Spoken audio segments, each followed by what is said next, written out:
जय श्री कृष्णा, जय श्री राधे।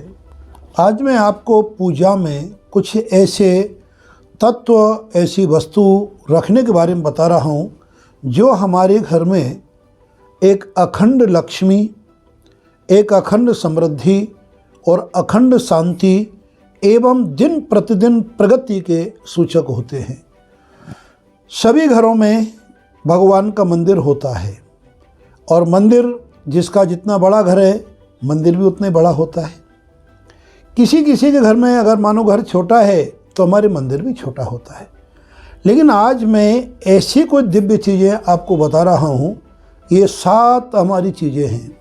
हमारे पूज्य गुरुदेव कहते थे ये 7 चीज़ जिसके घर में मंदिर में मिलेंगी उनके जीवन में कभी ना अन्न की कमी होगी, ना धन की कमी होगी, ना कभी किसी प्रकार का कोई बड़ा कलह होगा। सब कुछ समृद्धि भगवान की कृपा होती है। भगवान 2 ही कारणों से प्रभावित होते हैं। एक भाव और श्रद्धा तो अपनी जगह पर बड़ी अकाट्य है, वो तो हर जगह हमारे लिए रामवान, यानी जिस प्रकार से भोजन में स्वाद कौन बढ़ाता है? घी, किंतु घी का अपना कोई स्वाद नहीं होता। इसी प्रकार से हमारी श्रद्धा और भक्ति एक अमूल्य है। उस अमूल्य धरोहर के साथ भगवान को प्रिय लगने वाली चीज़ें अगर हम भगवान के मंदिर में स्थापित कर देते हैं तो हमारे घर में एक सुख समृद्धि और सफलता की एक बाढ़ आती है, वर्षा होती है, समृद्धि होती है, बड़ा सुकून मिलता है। जीवन में जैसा कि आपने अनुभव किया होगा, पैसे से सब कुछ खरीदने की ताकत इंसान रखने लग गया है, लेकिन आत्मा शांति और एक स्वाभाविक सुख ये खरीदा नहीं जा सकता। ये तो भगवान की एक हमारे ऊपर अनुपम देन है। अनुपम भगवान की एक हमारे पर कृपा का एक बहुत बड़ा अनुग्रह है। जब भगवान हमारे ऊपर अनुग्रह करने लगते हैं तो कितनी अनुग्रह करते हैं उसका कोई अनुमान ना लगा सकता है और ना किसी ने लगा होगा, क्योंकि मेरे भगवान का ना आदि है ना अंत है। केवल श्रद्धा ही उस आदि अंत की कल्पना करती है और हमारी आस्था हमारे जीवन में उस कल्पनाओं को साकार रूप प्रदान करती है। तो अब मैं आपको बताना आरंभ करता हूँ कि हमारे मंदिर में ऐसी 7 चीज़ें, 5 और 2 7 चीज़ें क्या रखें जो हमारे जीवन में बहुत ही अखंडता देती रहेंगी और बहुत ही साधारण है। उनको ज़्यादा आपको एकत्र करने की या बहुत ज़्यादा संग्रह करने की आवश्यकता नहीं है। कुछ चीज़ें हैं जो आपको संग्रह करने की आवश्यकता होगी, लेकिन वो भगवान की धरोहर के रूप में। तो सबसे पहले मैं कई बार भी इन वीडियो के माध्यम से उस चीज़ का एक जिक्र कर चुका हूँ कि भगवान के मंदिर में हमेशा एक तांबे का लोटा, या अगर आपकी सामर्थ्य है तो चांदी का लोटा, और मानो उतना भी नहीं है तो स्टील का लोटा तो स्वाभाविक है, छोटा सा हो। अगर चांदी तांबे का होता है तो अति उत्तम है। उस लोटे में आप जल भरें, उस लोटे में जल भर के एक तुलसी का दल भी डालें और एक शीतल स्वापी कहते हैं, जिससे कपड़े से, छोटा सा कपड़ा होता है सफ़ेद रंग का, उसके छोटे छोटे टुकड़े बना लें, रोज धुल जाता है, वो उस पर ढक दिया जाए ताकि कोई इंसेक्ट उसमें ना गिरें। ये भाव होना चाहिए कि मेरे प्रभु कभी भी जल पिएंगे तो उनको जल कहाँ से लाएंगे, कहाँ ढूंढेंगे? उनके समक्ष जल उपस्थित रहना चाहिए, क्योंकि हमारे घर के मालिक हैं, राजाधिराज महाराज हैं। तो पहला बिंदु मैंने बताया कि एक जल का कलश। अब आपको इस प्रश्न का समाधान भी कर देता हूँ। उस जल के कलश का करना क्या है हमें?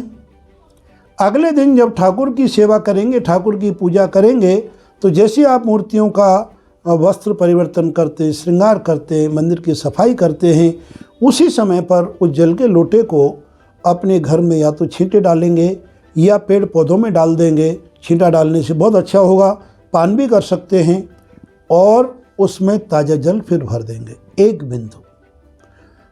दूसरा बिंदु जो मेरे भगवान को अत्यंत प्रिय है वह है मोर पंखा। ज़्यादा नहीं, 5 मोर के पंखे, जो हमारे जीवन में 5 तत्व हैं, इनके बारे में कई बार मैं जिक्र कर चुका हूँ।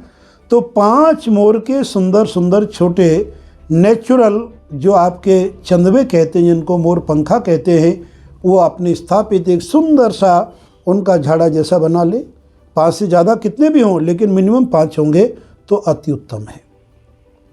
जल का प्रभाव क्या होगा कि हमारे घर में नित्य की कलह, नित्य की आदि व्याधि से मुक्ति मिलेगी। और मोर पंखा मेरे भगवान श्री कृष्ण अपने सिर पर धारण करते थे। क्यों धारण करते थे, ये अलग सी वीडियो में बनाऊंगा। तो हमारे भगवान को मोर पंखा अत्यंत प्रिय है। तो मोर पंख की ये 5 वहाँ पर एक झाड़ा जैसा रखे, 2 आइटम हो गए। तीसरी जो हमारे भगवान को अत्यंत प्रिय बहुत ज़्यादा है, वह है बांसुरी। तो भगवान की बांसुरी जोड़े से रिद्धि सिद्धि रूप में, इनका भी मैं रहस्य आपको बाद में धीरे धीरे बताता जाऊंगा। जब अगला वीडियो बनाएंगे तो 2 बांस की बांसुरी अपने मंदिर में छोटी बड़ी जितनी आपके पास जगह वो अवश्य रखिए। 3 बिंदु हो गए। बांसुरी से क्या होगा, हमारी मोर पंखा का जो प्रभाव है वो आपके घर में मंत्र तंत्र टोना टोटक आदि व्याधियों से तुम्हारी घर की रक्षा करेगी।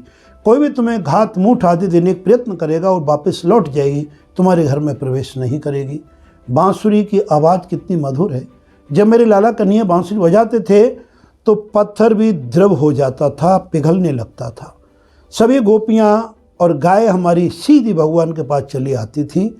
इसका अर्थ होता है कि घर में रहने वाले सभी व्यक्तियों की वाणी में एक मिठास और एक बहुत ज़्यादा सद्व्यवहार स्वतः ही उत्पन्न हो जाएगा।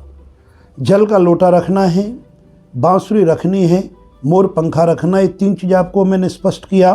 अब हमें चाहिए रक्षा। रक्षा भी जरूरी है। तो त्रिशूल जो माँ भगवती को और भगवान भोलेनाथ को अत्यंत प्रिय है। आप चांदी का, तांबे का, इनमें से स्पेशली किसी सुनार से त्रिशूल बनाएं, छोटा सा बनाएं। वो भगवान का आयुध है। बिना आयुध के भगवान क्या करेंगे, वो त्रिशूल को गंगा जल में स्नान करके कहीं भी मंदिर में स्थापित कर दें। त्रिशूल से क्या होगा, कोई भी शत्रु आप पर अटैक करने की प्रयत्न करेगा, सरकारी गैर सरकारी दाव पेचों से वही कि वही ध्वस्त हो जाएगा, आप रक्षित रहेंगे। अब हमें एक और चीज़ चाहिए, गदा। हनुमान जी पर गदा होता है ना, तो चांदी का या तांबे का गदा बनवाएं, छोटा सा, जितना आपको प्यारा लगे। गदा का कार्य क्या होगा, यदि कोई भीतरी चाल धोखा दे करके षड्यंत्र पूर्वक यदि हमें कष्ट देना चाहेंगे तो वो नहीं होगा। ये हमारे होगी 5 तत्व। अब छठा तत्व हमारा क्या है कि धनुष और 3 बाण। जैसे मैं खाटू श्याम जी के बारे में बहुत बार आपको बताता हूँ, जैसी जैसी मेरे प्रभु की आज्ञा होगी आगे समय समय पे आपको और भी बताएंगे। तो मेरे खाटू श्याम जी का चांदी का, तांबे का जो भी तुम उपलब्ध हो सकता है, या स्टील का भी हो सकता है, लेकिन वो हम सेकेंडरी में रखेंगे उसे। तो धनुष 3 बाणों के साथ आप निर्मित कराएं और उसको गंगा जल आदि में स्थापित करके अपने मंदिर में स्थापित कर दें। बहुत छोटी छोटी चीज़ें। अब साथ में हमारी चीज़ बनती है जो हमें धर्म की साक्षी। तीर क्या है, तीर हम क्यों रख रहे, तीर का होता है कि दूर तक निशाना लगाने की, कि हमारे जीवन में हमें दूर दृष्टि रखनी है, एक पूर्व अनुमान लगाना है, आने वाले समय को पहचानना है, आने वाले समय में हमें किस प्रकार से आगे गतिविधियाँ करनी है उसका हमने अनुमान लगाना है। तो हमारी ये चीज़ रखेंगे। अब 7वीं चीज़ तो मैं बताने वाला हूँ, उससे पहले मैं आपसे, उससे पूर्व आपसे चाहूँगा कि हमारी ये छोटी छोटी ज्ञान की बातें जो जीवन में एक आनंद की वर्षा तो करती ही हैं, आनंद की वर्षा के साथ साथ में आपको प्रत्यक्षम किम प्रमाणम, प्रत्यक्ष में सफलता भी देती हैं। तो मेरा उद्देश्य और हमारे चैनल का उद्देश्य है कि ज्ञान को बांटो। यदि अभी तक आपने हमारे चैनल को सब्सक्राइब नहीं किया है तो सब्सक्राइब करें और वह बेल आइकन दबाना ना भूलें। अब 7वीं चीज़ आपको मैं और बताना चाहूँगा, वो क्या चीज़ है। हर सनातन धर्म में, हर वैष्णव घर में गंगा जल की उपस्थिति चाहिए। तो छोटी सी किसी तांबे की या सुंदर सी ऐसी बोतल बनाएं, या चांदी का लोटा हो। अगर कुछ नहीं तो चलो आपके पास जो भी कुछ है, प्लास्टिक की बोतल तो उपलब्ध हो ही जाती हैं, उसमें मेरे भगवान के ठाकुर जी के मंदिर में गंगा जल स्थापित होना चाहिए। गंगा जल से क्या होगा, हमारे हर धर्म कर्म के साक्षी मेरे प्रभु रहेंगे। तो आज मैंने आपको इतना सुखद चीज़ बनाई जो अनुभव से देखा है और सब लोगों ने इसका सुख और अनुभव पाया है। ये 7 चीज़ मंदिर में जरूर स्थापित करेंगे और फिर देखेंगे प्रभु का अनुग्रह, प्रभु की कृपा आपके पास कितनी बरसेगी। आज के वीडियो में बंधुओं इतना ही बताऊंगा। जय श्री कृष्णा और जय श्री राधे।